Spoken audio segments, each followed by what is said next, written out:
boys and girls, aunties and uncle, welcome back to my channel. My name is CK, and if you're new here, my channel is Psychology. And today I have two special guests. Welcome Heidi and George to Psychology. Thank you for having us.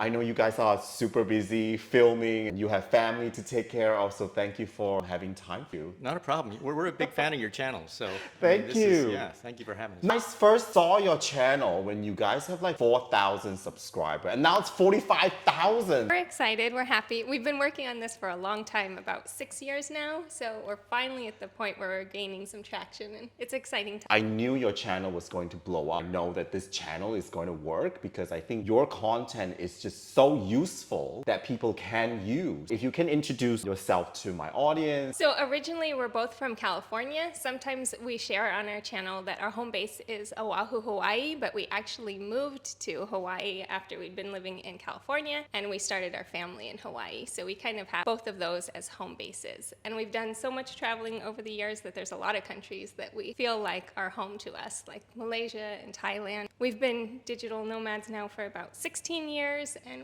we did a lot of traveling before that as well. See, my dad was in the military, so I moved around a lot, like all over the country actually. I spent a lot of time as a child in Hawaii, so that was one of the reasons why we wanted to live there. We actually met at school in Santa Barbara, California, which is Central California. After we got married way back in 2005, Heidi went to law school in Davis, California, which is near Sacramento, which is the capital of California. After she graduated, the job market was terrible. There was like a massive recession at the time, and it was just terrible time. So we said, you know what? We had been traveling already.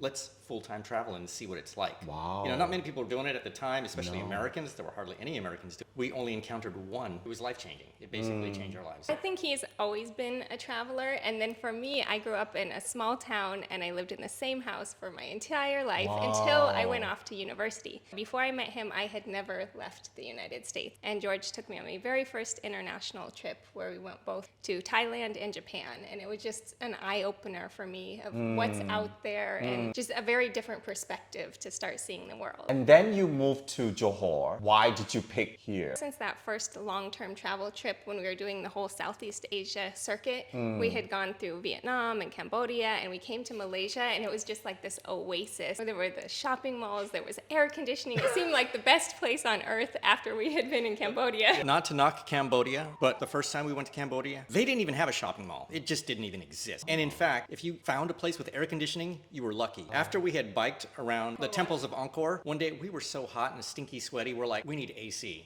And we could find one place in town, it was like a pizza joint. We went in there and they looked at us like they didn't want us in there because we looked, kind of... They know why you're in there, not for the Right, pizza. exactly. But so we had the pizza, of course, because we're like, we want the AC. So on this whole like Southeast Asia circuit, we finally came to Malaysia, and it was just so nice. And the first time we came to KL, I said to him, this is somewhere I could live.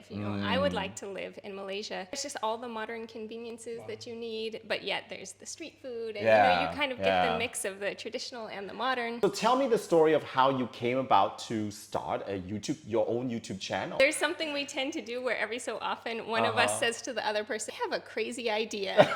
And then pretty much always the other person's like, okay, we're gonna do that. I saw that there was these other channels being super successful with their travel channel. And I'm like, we've been doing this travel for so many years. And I was blogging it for a long time, but it was more like for our friends and family back home to see what we were doing. It wasn't so much to like help other travelers. And I'm like, these other people are being so successful with travel. We should be doing this. We should have been doing this for the past 10 years. Let's hurry up and get on board. So one of our trips to Japan 5 years ago, we were like, we're gonna do YouTube this time, but being naive, we thought it'll be so easy. We'll get subscribers so quick, and it was so long and painful even to get the first 1,000. It took us 8 months to get our first 1,000 subscribers. So, and what video got us our subscribers? You want to tell about that? Actually, a video about Malaysia. Legoland. Legoland was, that's what I saw. Legoland is one of our most popular videos, but it wasn't that one. It was actually had to do with COVID. So it was actually because, a lot of people were staying put, a lot of the travelers that we knew, and we were going to stay put too. But, we had like a change of heart. We're like, we saw something on the news saying that,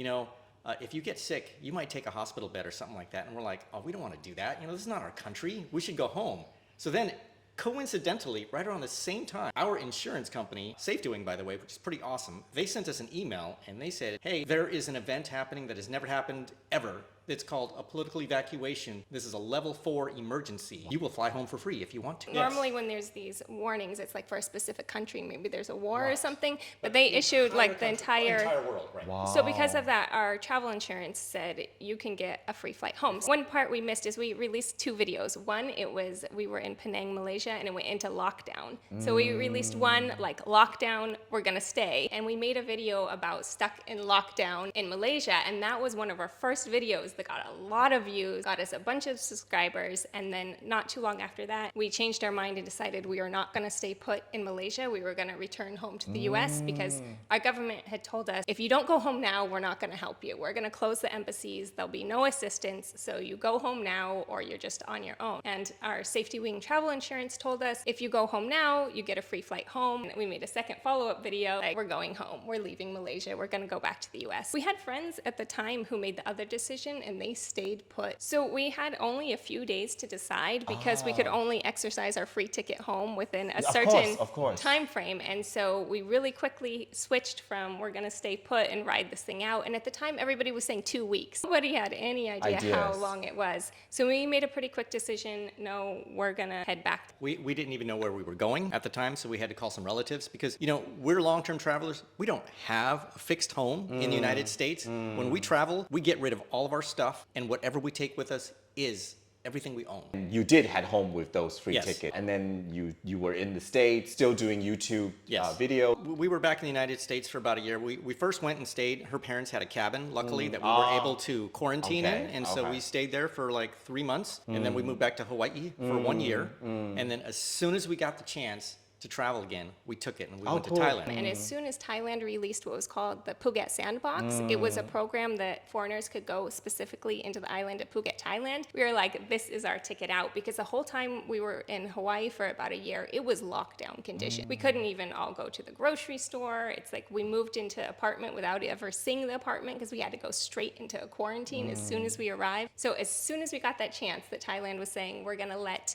people in on this specific program, we started applying for it right away. During that time, those contents were really centered around your planning to go back to Asia. Exactly. And, Yes. It was about how to return, because there were a lot of other people, you know, like us that were interested in also traveling again, but they didn't know how. So our content was really centered around how can you travel again. So who does what in your YouTube channel? Well, at this point, we have a pretty good system down, and we actually share the work. So there's some videos that we do together where we're both in the video and we both plan it. And then there's some videos where it's like his video or it's my video. But we each do the same process where we brainstorm, we write down a bunch of ideas, and we go into research phase. We base things on our personal experience, but we also research a ton to add to that experience. Research is a big part, right? Yeah. If you do like one small detail and we get blasted. The other day I said the wrong fish name and I got 10 comments and said, this is not a sea bass, this is a barramundi. That's the difference between us two is I want to be correct. I want to be very accurate. You have to. Yeah, because he'll say something. You will get like so bad respond. He'll say something. It's amazing what people will say. Right. At the beginning, I was like, we're not journalists, you know. We're just people who like to shoot video. But nowadays, people do hold high standards. What really turned our channel and where we started getting the subscribers is when we started writing out the full script. Because we used to just have like a checklist and kind of wing it, and then we'd be rambling and going on for too long. So at the point where we started, we actually write out sentence by sentence our entire script. That's what really helped our channel a lot. And the final cut, who has the last say? So then there's the editing, and I can do like basic editing, but he's really the pro. He has like a degree in doing this kind of stuff. And so he'll always do like the final polish edit on everything. So after 300 video, what do you like about doing YouTube and what do you dislike most about doing YouTube? So for me, what I like is when I feel like we're genuinely actually helping people. So if somebody comes in with a question and then we're able to produce a video to answer that question, or when we run into people in Japan and they're like, Kensho Quest. At first, nobody knew our channel name. They'd be like, I think I might have seen a seen you. video, but they You didn't. look familiar. I told him at first, like, people aren't gonna know how to pronounce our channel name, but finally we're at the point where they'll be like, Kensho Quest, waving at us. So when we feel like it's real people and we actually helped them, that's what I like the most about it. And what do you hate the most? The amount of work that goes into Yeah. it. So I have like a love-hate relationship with doing it because for so many years we were putting so much time in. We would work every weekend, all weekend long to get our videos produced, Yeah. and we just weren't getting much back for it. So that was like the amount of work that goes into it. I think a lot of people aren't aware of. It's really interesting how you brought up, one shot at You it. have one shot? Yes. Yeah, you have one shot at it. Yeah. And so while it's fun, if you don't get it, because like you said, the crowd's coming, they It's come in. coming, the kids are coming. Right. So It's they're going like- to disturb you. You have to pivot, right? Yeah. You got to come up with an idea. Yeah. So that's like good and bad, right? And so because of that, one of the reasons why we kind of switched our channel now, we don't do that as much. We do a lot of A-roll. sitting in front of the A-rolls, camera. yeah. So now we focus more on shooting B-roll. B-rolls, Not yeah. as much talking in public. And actually that's worked really well for us. What I really like is when we, like Heidi said, when people know that we're helping them and we get some really good comments. And now we're at the point now where, we're actually making some money. Well, for us, it's kind of nice because we're slow travelers. So a lot of times when we go to Japan, we take a 3-month trip. And so what we do is if somebody sees like a 3-day itinerary, we spent at least 6 days filming that. So if we go and we can't get everything we want, we'll go back another day and another day until we really get all the shots. But that's the advantage of being able to have that slow pace, long-term travel. And I wanted to add another thing we like is the creativity. The creativity. So he's always been an art creative person and getting kind of fed up with his job of not having that anymore. Yeah. So YouTube allows the creativity. That's so true. Traveling with kids, the YouTubers for family type related content, traveling with kids, vlogging with kids, they have a bit more of a bad rap now in terms of kids' privacy and exposure. How do you manage that? How do you come to an agreement amongst yourself? This is something we've kind of changed over time. Our channel, at first we started out with a family vlog format, so we were all participating, vlogging what we were doing that day. And over time we realized that that doesn't give us a whole lot of privacy. And also anytime we were trying to like force our kids to say something for the camera, it did not go well. That just ends in fights. So we no longer require them to ever talk in our videos, only if they want to say something, share something. But now our videos are very much the two of us sitting down, doing an informative type video to the camera, and we only use footage of our kids as like to show them having fun, some activities that we did together as a family, but we really don't focus our videos on them anymore. And we also don't vlog like as we go, letting people know where we are in the world. We could be in any country, you don't know, and we just happen to be filming a video about what we did in Japan. So that gives us a little bit of privacy where people don't know like real time where we are, what we're doing. When we release a video, we're not there anymore. We've started running into a lot of people and sometimes it just seems a little awkward. And so you just never know, right? And like with this day and age also, what if one of our kids got kidnapped or something like that? So we take these things into consideration also. Telling our kids certain things to do in an emergency, like if they got lost or something like that, we have a meeting point. Whenever we're in a busy place, in a crowded place, especially Japan, so many crowded places, as soon as we enter there, we'll say, okay, this is a landmark. If we get separated, we meet right here. And if you need to talk to somebody for help, look for this type of person. Yeah, I think always communicating with your kids what to do if this happened, if that happened. Exactly. And their participation. It's so important. It's so important. We had these watches Like we bought in watches, Thailand yeah. that worked really well, that had GPS on them. They're kind of outdated and don't work so well. So eventually, they'll have newer watches that we can keep better track. Can you share with my audience what are the tips when traveling with kids? Well, especially for anybody who wants to travel long term like we do, more than just a vacation, but going for months or years, is just to slow down the pace. Slow down the pace. Because when it was just us, we were just packing everything in. We'd arrive on a bus and I'd be like, I'm so tired. He's like, no, we have sights to see. We got to go out. We got to do it all. And so as we had kids, we just started to slow down and down and down. Like in Japan, we'll go for 3 months, maybe stay in one apartment for a whole month and just have a nice time. Let the kids play at the playground, go for walks to the grocery store. When we travel, we're not like tourists doing the big sightseeing thing every single day. Because sometimes we do that for shorter chunks. Like maybe we'll do a week-long, really intense trip like that. And our kids do get so burnt out and so tired. And they'll be just begging us, can we just have a rest day? So if you have especially young kids, like just slow down the pace as much as you can. And we've slowed it down so much to the point of living in the same place for a year now. Also, one of the things we do is always have snacks for your kids. When you're traveling, have snacks and water. If you have both of those things, then the chances of them complaining are less. And if you have the water too, then they're not going to go ask you to buy a sweet, sugary drink as well, because they already have something to drink. But even more so than that is let them participate. Yeah. So especially like with the snacks, let them choose their snacks. So that way they feel inclusive then. And then when we decide to do certain things, let them help make the decisions as well. Do you want to do this? What do you want to do when we go into this town, you know? So that way, by being part of it, they actually want to participate and do the things. And since they've all been traveling since a young age, we really let them like try the local foods, try the local things. So a lot of Americans, I'm not quite sure why it happens, but the kids get very into they'll only eat certain things. But like our kids have grown up in this traveling way, so they eat whatever the local food is. And it's part of the fun and the experience to just try all the things while you're there. And a good tip on that for you parents out there is never let on that you're afraid to eat something, you know? Just like, oh, that looks good. I can't wait to try that, you know, instead. Because you don't know what it's going to taste like, right? But if you start cringing, you think your kid's going to eat it, right? So don't act stressed out in front of your kids. Just act normally and let them experience. Yeah. That's a good tip. Just let them experience it. Yeah, like for me, if the local eats it, then it should be safe. Right. Like even Talking about in eating. Malaysia, you know, our 10-year-old, he really likes spicy food. Oh, And we'll wow. go out to restaurants and he'll order some nasi lemak with devil's chicken. And one time the waiter was like, I don't think you can eat that. And we're like, he can eat it, just bring water. They went out and they prepared a whole nother dish for him that wasn't spicy, just so he could have something else. He liked the one he ordered. And it's like, if you let the kids experience and immerse and you don't make like, oh, you can't have that, that's spicy, you know, they can really start to appreciate the local cuisines as well. How do you now reflect back and what would you say to your American viewers while watching this? What do you want to say to them? That the world out there is not as scary as you think it is, to just take that leap and go and explore, and you'll meet so many great people, have so many good experiences, and sometimes it just takes getting past your comfort zone. So for me, I grew up near a very small town, not even in town.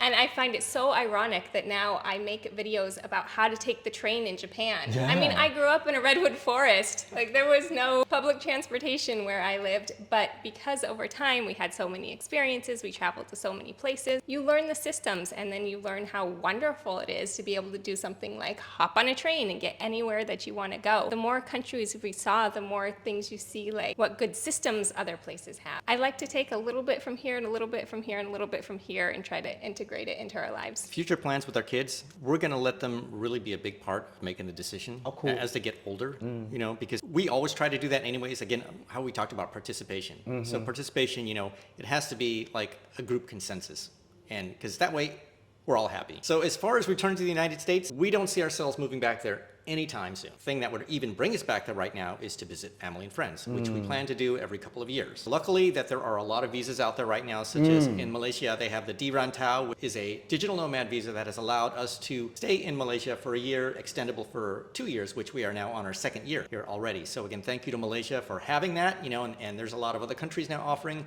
digital nomad visas as well. So there's a really big opportunity for people to travel right now. You know, it's like this has never happened. This is unprecedented in the world that, you know, countries are allowing you to come in. This is a really good opportunity for people to experience the world like never before, you know, and do it slowly, we would say too. Do it slowly, because then you can really experience the culture. It's not about checking things off your list, you know. Right. You know, it's forget the bucket list thing. You need to immerse yourself in the culture, you know, and that's why we like to slow it down. Being here long term, we can see what it's like to, how the locals live, you know, and really try all the different types of food. Most important factors is that pretty much everywhere we've been in the world has been safer than the United States. Right? We definitely get that. Whenever we're going out to travel, people are like worried for us, like it might be dangerous. It's or a Muslim country, for something might go example. wrong. Yeah. But it's kind of flipped from what Americans might think. Pretty much everywhere we travel in Asia, we feel really safe. Like Good. definitely we don't worry about some kind of violent crime happening. So our perspective's totally flipped, where at this point I'm scared to go back to the home state that I grew up in because it doesn't feel safe to me. So now I have this different perspective of being in Asia is very safe, being back home maybe not so much. Cost of living is another really huge draw. You know, compared to Hawaii, I would say that we are paying 1/5 for the cost of living. And also, we're living in a much nicer place. It's very modern. It has incredible road system, and it's safe to drive on the roads. A big misconception is that people think that travel is expensive. So if you go on a short vacation, yes, that can be very expensive. But if you do slow travel like we do for extended months where you're renting an apartment for a whole month or you're renting one place for a year, it can be so much less expensive than living back home. So you can be saving money, by traveling, which is kind of backwards than what people think. Well, thank you for talking to me, George and Heidi. This has been one of my bucket lists, was really to interview them. So thank you. We hope you churn out more content to educate both our viewers on how to travel safely, and continue to change mind for you guys out there who are still afraid to travel and still afraid to go to places. And we hope our content will, at least change your mind, at least have yourself a thought. Do follow Kensho Quest. Of course, I'll put a description where to follow them. Congratulations again. And thank you, George and Heidi. And I wish you all the best to 400,000 subscribers. Thank you. Thank you so much for having us. And goodbye from Kensho Quest and Psychology. Bye.